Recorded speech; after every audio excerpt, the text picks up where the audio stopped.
Good morning. Thank you once again for joining me in our Course in Miracles lessons. We are nearing the end of this year's worth of lessons, and I'm so grateful that you were able to stay with me through this. Today we're doing lesson 320, and today's lesson states, "My Father gives all power unto me." The Son of God is limitless. There are no limits on his strength, his peace, his joy, nor any attributes his Father gave in his creation. What he wills with his Creator and Redeemer must be done. His holy will can never be denied because his Father shines upon his mind and lays before it all the strength and love in earth and heaven. I am he to whom all this is given. I am he in whom the power of my Father's will abides. And the prayer simply states, "Your will can do all things in me, and then extend to all the world as well as through me. There is no limit on your will, and so all power has been given to your Son."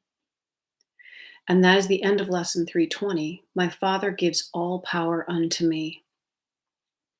It's hard to realize that when we read this, the I am he who is to whom all is given means each and every one of us.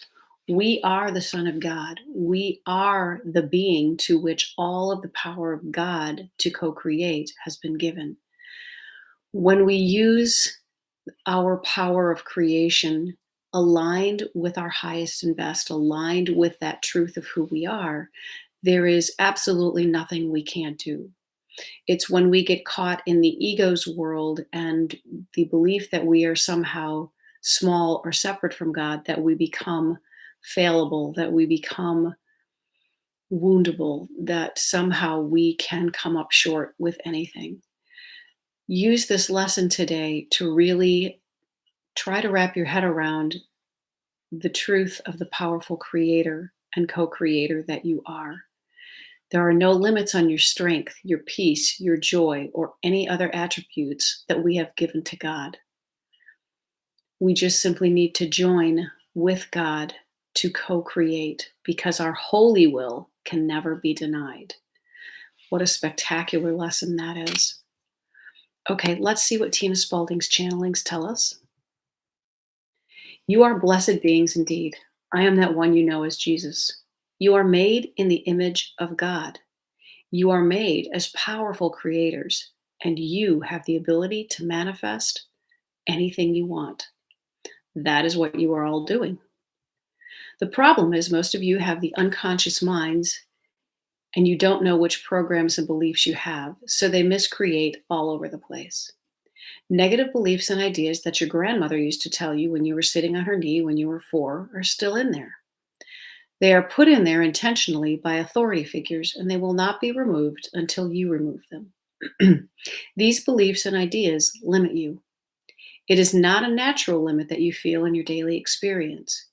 You feel the limitation of the untrue and restrictive beliefs and ideas that have been implanted in you. So your job is to discover those limitations. How do you do that? You do that through experience. We want you to inspire the faith in your experience today. You do not have negative experiences because you are in some way bringing them to you. Unconsciously, yes. Unintentionally, yes. There are things you say, things you think, and actions motivated by beliefs that bring negativities to you. This is the most powerful place you will find yourself.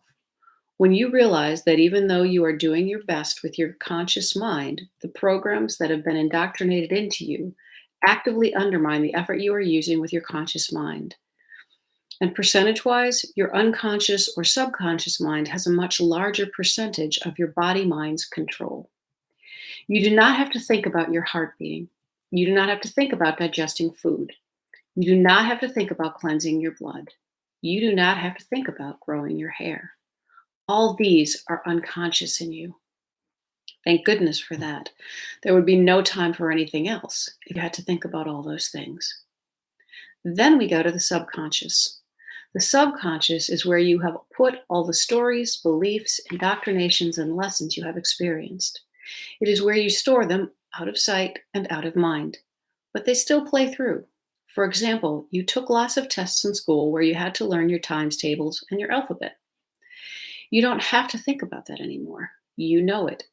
At the same time that indoctrination was taking place, you were also being told other things. Money doesn't grow on trees. Don't get above yourself. Get off your high horse. Who do you think you are? Don't tell people things. They will use it against you. All kinds of tales from your family, who might have been very negative and scared or very wealthy and positive, are in there. Then you will see the evidence of those teachings in your life. That is what we ask you to contemplate today. Contemplate the family into which you were born, what their stories are, and determine whether you are still playing out of those stories, even though you do not want the results they elicit.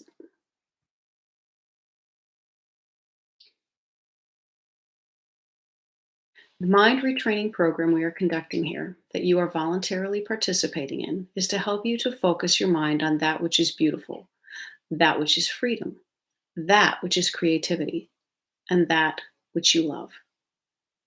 You will decrease the amount of energy you put into those untrue beliefs and ideas.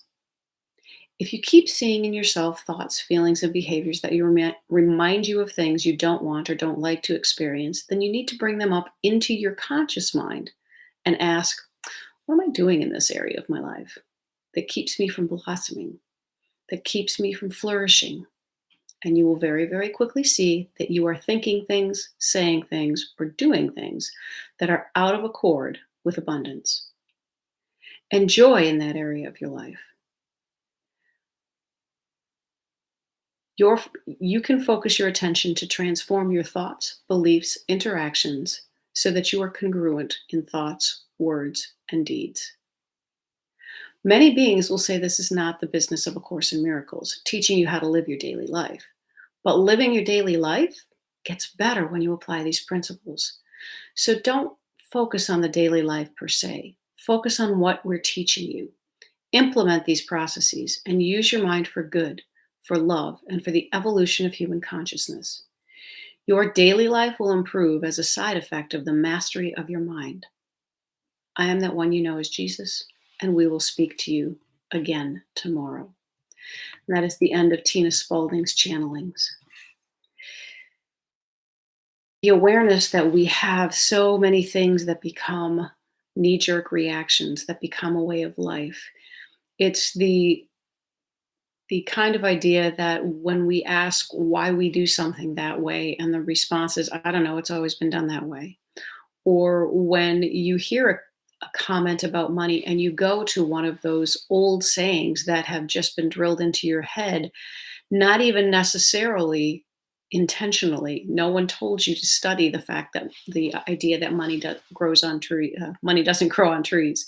No one told you to study the fact that work is hard and life is hard and you can't make money without hard work. Those are things that you pick up in the conversations that you hear as a child, in the ways that your parents and their friends interact.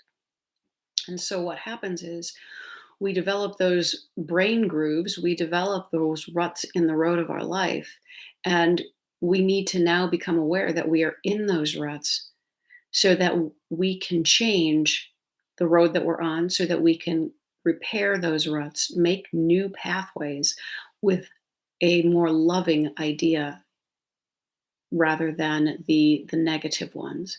And so this is simply about becoming aware of what the truth is really about. The truth is really about how powerful you are.